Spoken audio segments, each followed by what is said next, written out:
사도 바울은 데살로니카에서 벌어진 이 극심한 환란을 피해서 약 50마일가량 남서쪽에 위치한 베레아라는 지역으로 들어갑니다. 우리가 지난번에 살펴본 바와 같이 야손과 형제들이 데살로니카에서 고초를 겪으면서 시간을 벌고 있는 동안에 다른 형제들이 바울과 실라를 밤중에 몰래 탈출을 시켰습니다. 여러분, 바울이 바나바와 갈라서서 따로 전도단을 꾸리고 제2차 전도 여행을 떠난 지도 이제 약 1년가량의 시간이 흘렀습니다. 그동안 바울은 비시디아 안디옥이라는 곳을 거쳐서 이고니온, 안디옥, 드로아, 또 바다 건너서 유럽 대륙에 붙어있는 빌립보, 아볼로니아, 데살로니카 등 숱한 지역을 훑고 다니면서 곳곳마다 복음을 전했고 교회가 세워지도록 혼신의 힘을 다했음을 알 수가 있습니다. 계속해서 극한 고난과 핍박이 가해지는 와중에서도 성령께서는 계속해서 이 바울을 들어서 복음을 전하는 길 위에 세워놓고 멈추지 않도록 이끌고 가시는 모습을 우리가 확인할 수가 있는 겁니다. 이러한 모습은 자그마한 장애물 앞에서도 어찌할 바를 모르고 우왕좌왕 주저앉아 버리는 이 시대의 교회와 성도들에게 큰 도전으로 다가오는 것이 사실입니다. 가는 곳마다 그들은 환영받지 못했고 또 가는 곳마다 유대인들과 충돌이 일어났고 가는 곳마다 감당하기 힘든 고난과 핍박에 시달려야만 했었습니다. 자, 이쯤 되면 모든 것을 다 내려놓고 잠시 쉬면서 재충전의 시간을 갖는 것이 상식이죠. 그렇지만 하나님의 손길은 바울을 거침없는 이 선교 여정 속에 세워놓고 잠시도 쉴 틈을 주지 않으십니다. 그만큼 하나님께서는 바울을 들어 사용하시면서 조금이라도 더 빨리 당시 세계의 중심이라고 했던 로마에 가깝게 다가설 수 있도록 역사하시는 이 손길을 우리가 볼 수가 있는 겁니다. 자, 이제 바울은 베레아에 도착을 해서 유대인의 회당에 들어가게 되고 그곳에서 말씀을 전합니다. 그런데 이곳에서는 베레아에서는 이전에 일어났던 패턴들과는 좀 다른 모습이 보여지고 있습니다. 언제나 이 바울은 도착하는 지역마다 그곳의 유대인들, 정확하게 얘기하자면 이 유대교 열성분자들과 극심한 갈등을 겪곤 했었습니다. 그런데 이곳 베레아에서는 그러한 모습이 보이지 않고 11절의 말씀과 같이 베레아 사람은 매우 신사적이어서 간절한 마음으로 말씀을 받았고 받은 말씀을 확인하며 날마다 성경을 상고했고 그로 인하여 믿는 자가 많이 나왔다라고 성경은 증언하고 있습니다. 자, 바울은 언제 어디서나 동일한 말씀을 전했습니다. 그는 그에게 닥친 핍박과 환란을 두려워하지 않았고 항상 언제나 그랬듯이 예상되는 유대 교도들의 반발과 저항을 감수하면서 동일한 복음을 전했던 것입니다. 그리고 그 속에서 주님은 역사하셨던 겁니다. 여러분, 이 베레아라는 지역에는 유대인 회당이 있었습니다. 이 사실은 곧 베레아라는 도시가 그렇게 큰 도시가 아니었음에도 불구하고 유대인 커뮤니티는 제법 크게 형성이 되어 있었다라는 것을 알려주는 그런 지표가 되는 것입니다. 회당에 모여들어서 말씀을 듣는 정도의 유대인들이라면 이 회당을, 유대인의 회당을 단순히 이민자 커뮤니티의 사랑방 정도로 그렇게 여긴 것이 아니라 꽤 열심히 있는 유대교도들이라고 봐도 과언은 아닙니다. 당연히 유대교의 그 율법 교리와 행위 구원에 대해서 상반되는 주장을 펼치고 있는 바울의 강론이 문제시 될 수밖에 없는 것입니다. 그렇기 때문에 가는 곳마다 이 바울은 괄세를 당한 정도가 아니라 배척을 당했고 핍박을 당했던 것입니다. 사실은 이러한 모습이 지극히 정상적인 모습입니다. 물과 기름이 섞일 수가 없듯이 기독교의 복음과 유대교를 비롯한 기타 이 잡종교들이 가르치는 사설들과는 우리는 같은 선상에서 다루어질 수 없고 비교조차 할 수 없는 것이 사실입니다. 그리고 이것이 복음이 갖고 있는 독보적인 가치입니다. 요즘 시대가, 이 시대가 인문학의 과잉이라고 할 만큼 철학과 여러 가지 사상들, 신념들이 종교 또는 과학적 추론이라는 포장지를 뒤집어 쓰고 우리들 곁에 접근을 해오지만 사실 종교라고 하면 우리 기독교만을 이야기하는 겁니다. 기독교는 세상의 많은 종교들 가운데 하나가 아니라 그냥 유일무이한 진리입니다. 인류의 기원과 과정과 이 결말이 창조주로부터 정확하게 계시가 되어져 있는 유일한 신앙 체계가 바로 기독교인 것입니다. 사람으로부터의 원인과 사람이 갖추고 있는 조건과 자격으로서 어떤 구원을 이야기하지 않습니다. 오직 하나님의 은혜로서 죄사함과 용서와 화목과 평화가 믿음으로써 말씀을 받고 영접하는 자들에게만 주어지는 것이 기독교 신앙인 겁니다. 그런데 이러한 복음과 반대되는 또 상반되는 주장을 하는 사람들이 있습니다. 내가 열심히 돌을 닦고 내가 최선의 노력을 기울여서 내가 최선의 선한 일을 도덕적으로 잘 해내는 것으로서 그러한 규례를 철저히 지키고 도덕적인 삶을 유지함으로써 구원을 얻는다라고 하는 주장들과는 결코 같은 자리에 놓일 수가 없는 것이 기독교의 진리요 복음인 것입니다. 즉, 우리 기독교는 배타적인 것이 아니라 그 자체가 그냥 독보적인 것입니다. 그렇기 때문에 세상의 가치 질서가 작동하는 곳에서 복음이 표현이 되면 당연히 반발이 일어나게 되는 겁니다. 가끔씩 뉴스에도 등장하는 종교 간의 화합과 그 연대를 보면서 많은 분들이 생각하고 또 많은 분들이 저에게도 말합니다. 아니, 결국 똑같은 선과 진리를 말하는 것일 텐데 왜 기독교인들은 자기만 옳다고 자기들에게만 구원이 있다고 합니까? 라는 그런 의문을 가질 수도 있을 겁니다. 특히나 길거리에서 예수 천당, 불신 지옥 이렇게 외치는 분들을 보면서 많은 이들이 고개를 가로젓고 자, 저거 봐라. 이 기독교가 저렇게 독선적이고 배타적이다라고 하면서 심지어 민폐라고까지 하는 분들도 많이 있습니다. 믿는 우리들이야 뭐 그렇게까지 얘기할 필요는 없겠지만 기독교만의 깊은 진리와 넓은 사랑을 어떻게 딱 명제화시켜서 구호로서 외치는 것을 최소한 저는 좋아하지 않습니다. 여러분 한번 생각해 보세요. 뭐 놀스룸이라고 칩시다. 거기에 보면 이제 고급 주얼리 샵들이 이렇게 있죠. 거기 가서 보면은 가장 귀하고 비싼 그 상품을 딱 이렇게 다루면서 그런 귀한 것 다루면서 신문지 쭉 찢어갖고 둘둘둘둘 말아서 얘다 가져가십시오. 그렇게 안 합니다. 복음이라는 것은 그 시대 속에서 가장 정중하고 경건한 형식과 모양을 갖춰서 인격 대 인격으로서 제시가 되어야 하는 겁니다. 여러분, 우리가 웃는 얼굴로 안부를 묻고 악수하고 인사할 수는 있어도 타 종교인들과 함께 진리를 논할 수는 없는 겁니다.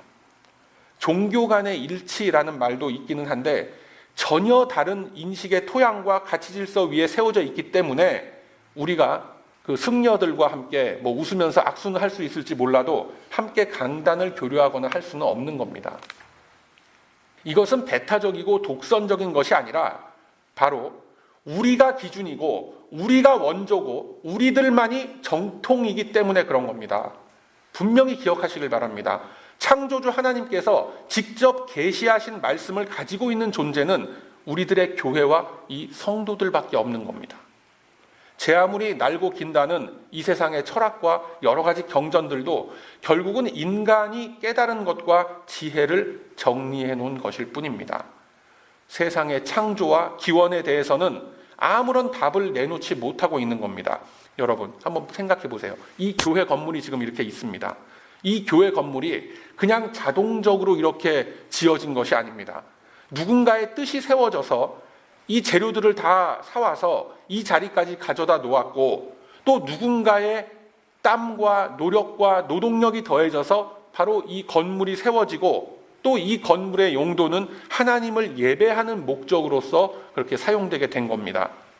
온 우주와 지구의 창조에 관해서도 마찬가지입니다. 나무 토막과 세멘트와 이 못과 이런 것들을 저 벌판에다가 확 다 집어던져 놓고 오랜 시간이 흐른다면 우연한 기회에 그러한 재료들이 서로 상호작용을 해서 이 멋진 어떤 건축물이 세워질 것이다 라고 그렇게 믿는 분 여기 계십니까? 아무도 없습니다. 혹시 그런 분 계시다면 여기 계시면 안 되죠. 비상식적인 사람이라고 여겨서 아무도 상대하려고 하질 않을 겁니다. 우리 기독교가 다른 우상들을 섬기는 사람들을 보는 시각이 바로 그런 겁니다.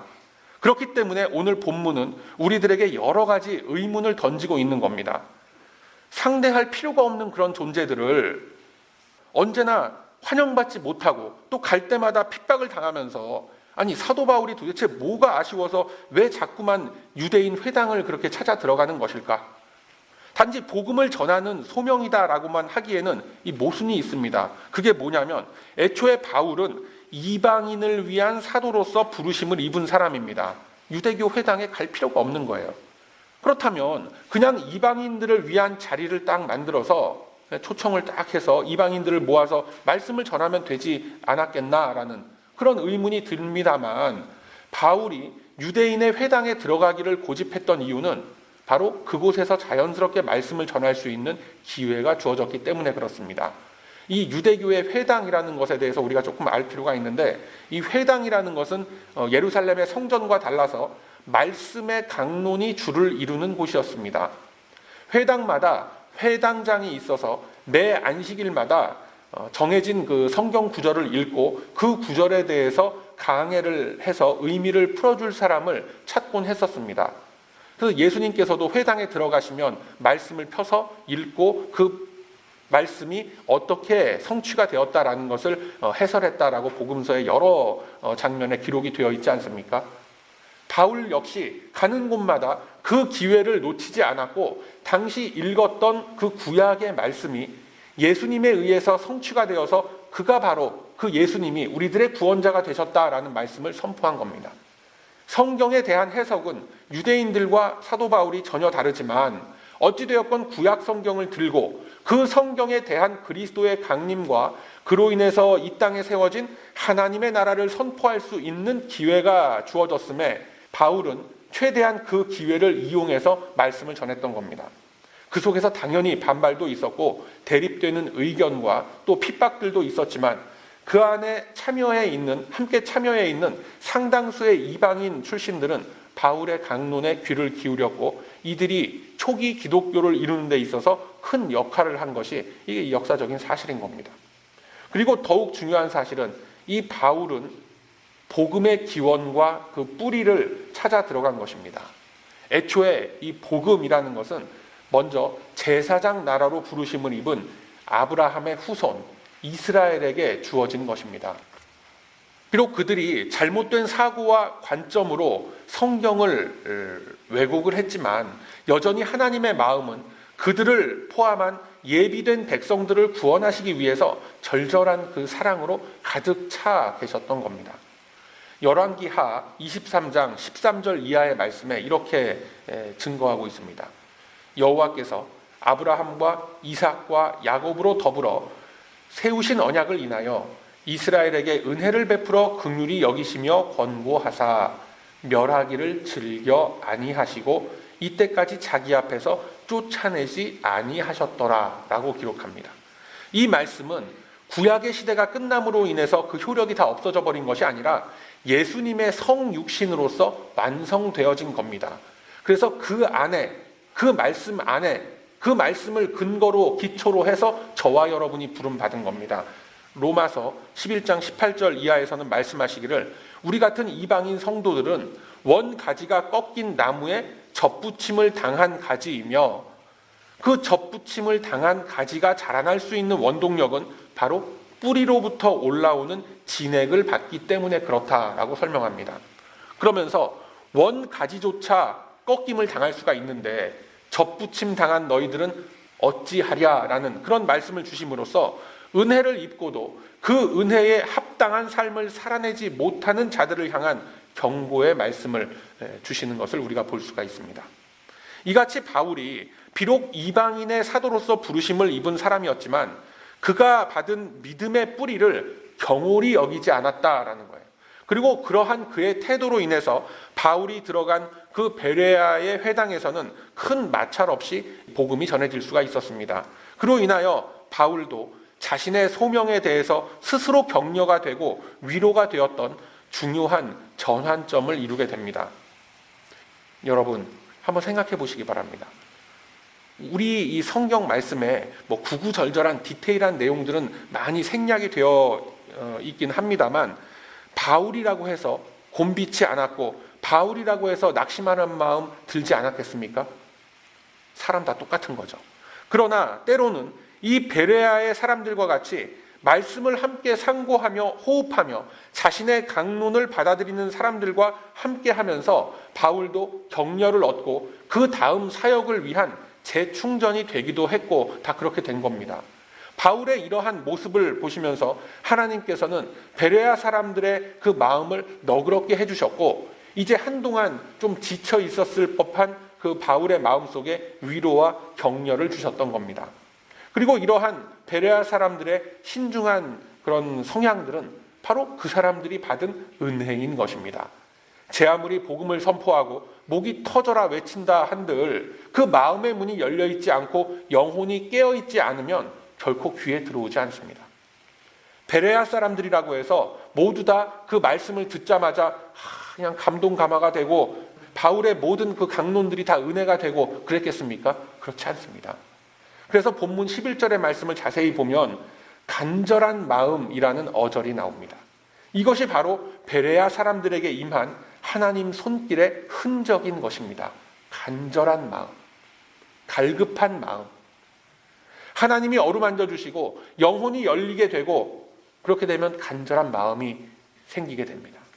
말씀을 진지하게 생각하게 되고 그 말씀이 나를 살리는 생명수로서 여겨지기 때문에 어떻게 해서든 기억하고 또 나의 삶 속에 대입하고 적용해 보려는 시도를 하게 되는 겁니다.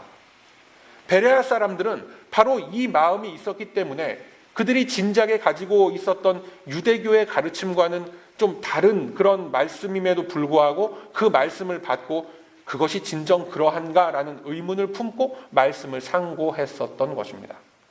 이것이 다른 회당에서는 또 다른 선교지에서는 보여지지 않았던 모습입니다.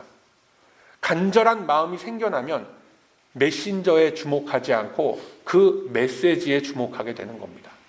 앞에 이 강단 앞에 누가 서서 말씀을 전하던 간에 어떤 방식의 방법을 취하건 간에 그다지 중요한 것이 아닙니다.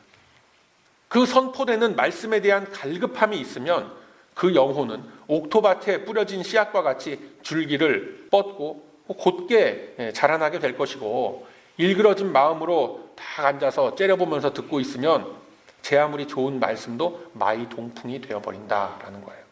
이 상황을 우리들이 한번 깊이 파고들어 봐야 됩니다. 베레아 사람들은 유대인들과 이방인들이 다 섞여 있던 그런 회중들이었습니다. 그들은 이미 유대교의 가르침에 익숙해져 있었고 오히려 바울이 전하는 복음이 낯설었을 것입니다. 그러나 그들은 간절한 마음, 갈급한 마음이 있었습니다. 우리들이 조금 전에 찬송한 것과 같이 내 평생의 소원, 대속해 주신 사랑을 간절히 알기 원하네. 우리 찬송했지요. 이 찬송과 같은 마음을 품기 위해서 기도하시는 우리 모두가 다 되시길 바랍니다. 이 간절한 마음, 갈급한 마음이 있었기 때문에 이들은 바울의 강론을 열심히 귀담아 들었고 그러한 그들의 모습을 보면서 바울도 힘이 나고 또 충전이 되었던 것입니다. 우리들이 기도할 때 가장 앞장서서 해야 될 기도가 중요한 기도가 바로 이겁니다. 말씀에 대한 경외감과 갈급함이 나의 심령 속에 차오르게 하소서라고 기도하면 우리 주님이 곧바로 응답을 해주십니다. 성경을 읽게 되고 말씀을 새로운 마음으로 듣게 되고 그러면서 이 말씀이 깨달아지게 되고 심령에 은혜가 가득 차오르게 되죠. 이 체험이 바로 우리 모두에게 있어야 할 줄로 믿습니다.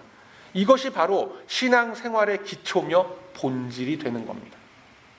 베레아 사람들이라고 해서 이 복음이 단번에 깨달아지지 않았습니다.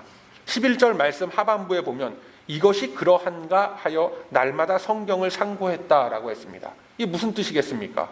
그들 역시 의심이 들고 쉽게 받아들여지지 않았던 겁니다. 이러한 모습 현대에도 똑같죠. 내가 뭔가 선행을 하고 거룩한 삶을 살아간다라는 이 원인 제공을 안 했는데 내가 그러한 원인 제공을 못했는데 어떻게 나에게 하나님의 은혜가 주어진단 말인가 라는 생각이 끈질기게 우리들을 붙들고 있는 겁니다. 우리들이 무엇인가를 행해야만 하나님의 마음을 기쁘시게 할 수 있고 그것에 대한 보답으로서 은혜를 얻는다라는 이 기본적인 생각이 언제나 우리들의 사고 근저에 깔려 있는 겁니다.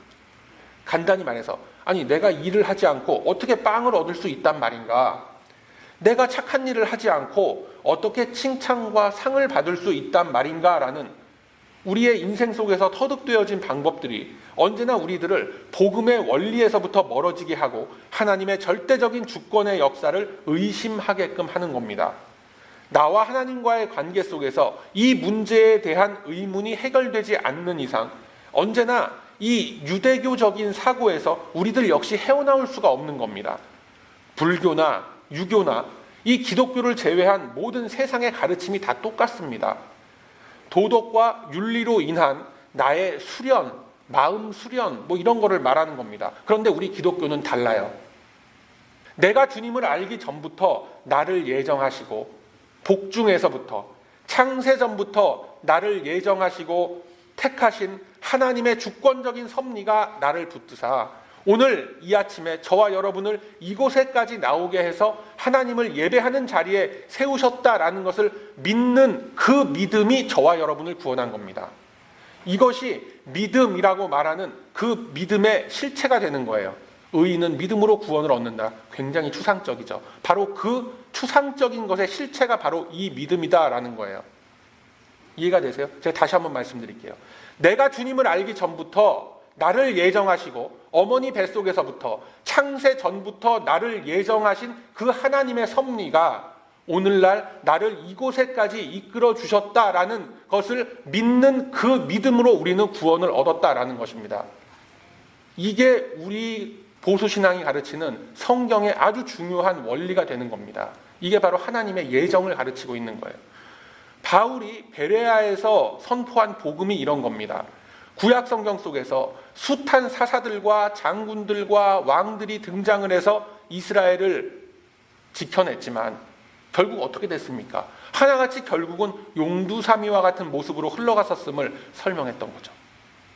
그러나 그들이 깨닫지 못했던 하나님의 구원과 이스라엘의 해방을 나사렛의 그 초라한 몫으로 성육신을 하신 그 예수님께서 십자가에서 죽으심으로써 말씀의 성취를 다 이루신 겁니다. 뿐만 아니라 그가 흘리신 피로써 그를 믿는 모든 영혼들이 하나님과 화목을 이루고 영원한 생명을 얻게 된 겁니다. 그가 바로 그토록 기다리던 구세주 메시아였으며 이제는 성령으로서 우리와 함께 계시고 곧 다시 오실 것이다 라는 구원의 메시지를 그들에게 던진 겁니다. 바울이 했던 설교가 맨날 똑같은 겁니다. 이런 얘기를 계속 했던 겁니다. 가는 데마다. 그러면 유대인들이 이제까지 믿어왔던 것과는 너무나 다른 말씀 앞에서 그들의 반응이 어떠했다고 합니까? 당장 바울을 옥에 잡아가두고 온갖 죄명을 다 뒤집어 씌워서 박해를 한 것이 아니라 다른 곳에서는 그렇게 했죠. 이것이 정말 그러한가? 라고 하면서 성경을 상고했다라고 했습니다. 이것이 바로 기독교에서 말하는 복입니다. 이처럼 성경을 그리스도에 관한 약속의 성취, 예언, 언약의 성취의 관점에서 상고해 나아가다 보면 반드시 말씀이 우리들에게 열리게끔 되어 있는 겁니다. 이것이 성경 안에 감추어진 비밀이고 성경 안에 감추어진 보석이라고 하는 것이며 말씀의 능력이라고 우리가 얘기하는 이 추상적인 개념들의 실체인 것입니다. 말씀이 우리 안에 열리게 되면 믿어지게 되고 하나님을 예배하는 행위들이 거룩한 의식으로서 받아들여지게 되는 것입니다. 뭐 어느 정도 열리는지는 개인마다 다 다른 거죠. 일단 열렸으면, 즉 일단 그 마음이 하나님께로 향했다라고 한다면 그 심령은 누가 뭐라고 해도 하나님의 백성이 되는 겁니다. 오늘 이 본문의 짧은 내용을 통해서 주님이 우리에게 보여주시려고 하는 것이 바로 이것입니다. 하나님의 백성이라고 다 똑같지 않습니다. 누구는 좀 더 열려서 많은 것을 깨닫게 되고 누구는 아직 연약해서 조금만 열려있는 사람도 있습니다만 우리는 모두 한 몸을 이룬 지체인 것입니다. 이런 분들 주변에 있죠. 열심히 믿는 사람에게 보면서 이렇게 얘기합니다. 아이고 뭐 저 사람은 저렇게 환자야 뭐야. 저렇게까지 믿을 필요가 있나? 적당히 그냥 믿고 그러는 거지. 저 정도면 거의 환자야, 환자. 그렇게 얘기하면 안 되죠. 진짜 환자가 누굽니까? 다시 태어났지만, 구원의 은혜를 입었지만 성장하지 못하고 주저앉아 있는 그 사람이 바로 환자인 거예요. 영적인 안진뱅이, 영적인 소아마비 환자인 겁니다. 그러나 그 사람도 간절한 마음으로 말씀을 받으면 곧바로 또 회복이 되고 동일한 성장 과정과 그 패턴 속으로 다 들어오게 되는 겁니다. 유대교 신자였던 이 베레아 사람들이 간절한 마음으로 성경을 상고한 것과 같이 이 시대에 우리들이 간절하게 가져야 하는 것은 말씀에 대한 갈급함과 함께 이들이 성경을 상고했던 그 관점입니다. 그들은 자신들이 기존에 알고 있었던 유대교적 원리들을 놓고 그것들이 과연 예수님으로 인해서 성취가 되고 완성된 것임을 확인하는 그러한 관점의 전환과 열린 마음이 있었던 겁니다. 그 마음이 참으로 은혜스러운 게 뭐냐면 그 당시 대다수 유대인들이 유대교적인 사고에 갇혀서 바울을 핍박한 것과 같은 그런 일들이 사실은 우리 현대인들의 삶 속에서도 동일하게 일어난다라는 것을 우리가 지금 다들 보고 있는 겁니다. 그래서 이 베레아 사람들의 그 열린 마음이, 그 간절했던 마음이 참 귀한 겁니다. 성경을 보는 관점이 바뀌지 않으면 계속해서 이 생각이 떠나지 않습니다. 아니, 하나님이 살아계시다는데 그 하나님이 정말로 천지를 창조하셨고 나를 위해서 자신의 독생 성자까지 희생시켜가면서 나를 자신의 자녀로 받아주셨다는데 내 인생은 왜 이렇게 힘들고 꼬이는 거냐? 왜 이렇게 고달픈 거냐? 이 생각이 떠나지 않는 거예요. 상황은 약간씩 다르지만 우리들이 맞닥뜨리고 있는 이 현실의 삶의 인생 속에 대입을 해보면 99.99%가 다 이 문제입니다. 아니, 왜 저 사람은 안 믿는데도 불구하고 모든 일이 술술 다 잘 풀리고 저렇게 잘 살까? 왜 저 사람은 저렇게 열심히 믿는데도 불구하고 저렇게 병이 들고 고통스러운 삶을 살고 있는 걸까? 하나님이 살아계시다면 나한테 이러시면 안 되죠. 하나님 지금 큰 실수하는 겁니다. 이런 생각들이 표현만 살짝 바꿔서 계속 우리들의 마음속에서 떠나지 않고 우리들의 그 삶의 모습으로서 우리의 언행 심사로서 다 드러나고 있는 거예요. 자기 자신만 모를 뿐이에요. 그냥. 요즘에 그 텔레비전을 이렇게 보다 보면 관찰 예능이라는 게 그게 유행을 합니까? 그게 뭐냐라고 제가 이렇게 봤더니 하루 종일 그 유명인들, 뭐 대부분 연예인도 있고 뭐 그렇긴 한데 그 유명인들의 가정집에다가 카메라를 여기저기에다 다 설치를 해놓고 일거수일투족을 들여다보면서 그렇게 하는 게 그게 큰 뭐 관심사인 것 같습니다. 그 남의 사는 모습을 그렇게 봐서 그 뭐 어쩌겠다는 건지 모르겠어요. 어떤 집 보니까 화장실에까지 그 카메라가 있고 양치하는 모습, 뭐 코딱지 파는 거 별의별 모습이 다 나옵니다. 그 텔레비전에. 그런데 이와 같은 그 방송 카메라가 저와 여러분의 심령 속으로, 마음 속으로, 그리고 우리의 삶 속으로 들어온다고 하면 어떻게 될 것 같습니까? 우리들이 일주일 동안 살아왔던 모든 장면들, 우리가 입으로 쏟아낸 것들, 그 수많은 절망과 좌절과 증오와 부정적인 그 저주의 표현들이 어떤 동영상으로 이렇게 다 까발려진다라고 했을 때 그 앞에서 당당할 사람들이 누가 있겠어요? 우리가 생각으로 짓는 모든 죄악들이 영상화가 돼서 여기에 딱 비춰진다고 한번 생각해 보세요. 사랑하는 우리 베다니 가족 여러분, 말씀에 대한 간절함을 품기 위해서 기도하시길 바랍니다. 간절한 마음으로 성경을 읽어가고 또한 말씀을 들으시길 바랍니다. 주님은 유대교도들이었던 이 베레아 사람들에게 편견에 치우치지 않는 마음, 간절하고 갈급한 마음을 주셨던 겁니다. 그 위에 바울이 담대하게 복음을 전했던 거죠. 그 결과가 뭡니까? 그 결과는 곧 그 중에 믿는 사람이 많았고 많은 헬라인들이 주께로 돌아오는 결과를 낳게 되었던 것입니다. 자, 이에 비해서 본문 13절 이하의 말씀을 보면 어떻습니까? 데살로니카에서부터 쫓아온 그 무리들은 여전히 바울을 핍박하기 위해서 혈안이 되어서 덤벼들고 있습니다. 그러니까 이들의 차이가 어디에서 나오는 걸까요? 바로 간절함의 차이죠. 이들은 성경을 상고하려는, 또 깊이 알아가려는 열정과 간절함이 없었던 겁니다. 그렇게 되니까 그 관점이라는 것이 변하지 않는 겁니다. 그저 이제까지 그냥 당연히 자연스럽게 그들의 문화적인 환경 속에서 접해온 것만이 옳다고 여기니까 복음을 앞에 두고 진지하게 생각하지 않았고 또 객관화해서 자신의 모습을 들여다보지 않았던 겁니다. 우리들이 그렇죠. 특히나 이 복음을 좀 늦게 접하거나 아니면 복음의 이 진정한 의미를 제대로 접해보지 못한 분들이 계속해서 어떤 유교적인 사고방식, 불교적인 어떤 그런 사고방식 속에서 기독교를 애드하려고 하니까 계속해서 이 생각이 마찰이 일어나는 겁니다. 성경을 봐도 이해가 안 되는 거예요. 읽는 대목마다 계속해서 자기의 기본적으로 깔려있던 이 철학과 사고와 성경에서 말씀하시는 그 사고의 체계가 마찰을 일으키게 되는 겁니다. 그러니까 언제나 자신의 고정관념에만 사로잡혀서 더 이상의 깨우침과 영적인 성장을 이루지 못하고 있었던 겁니다. 결국 그들은 돌짝밭에 뿌려진 씨앗이 되고 만 거예요. 그래서 오늘 이 말씀을 놓고 한번 깊이 생각해 보시기 바랍니다. 어쩌면 우리들은 이 베레아의 사람들 같지 않고 50마일 떨어진 곳까지 열심히 쫓아와서 그 남의 동네까지 가서 그 핍박하고 그 왜들 그런 짓을 하는지 모르겠어요. 나중에 하늘나라 가면 제가 물어보고 싶어요. 왜들, 그 사람들은 거기 없겠구나. 예. 이런 데살로니가 무리들과 같지 않은지 우리들이 혹시 우리들의 내면을 한번 되돌아보는 그러한 시간들이 다 되시길 바랍니다.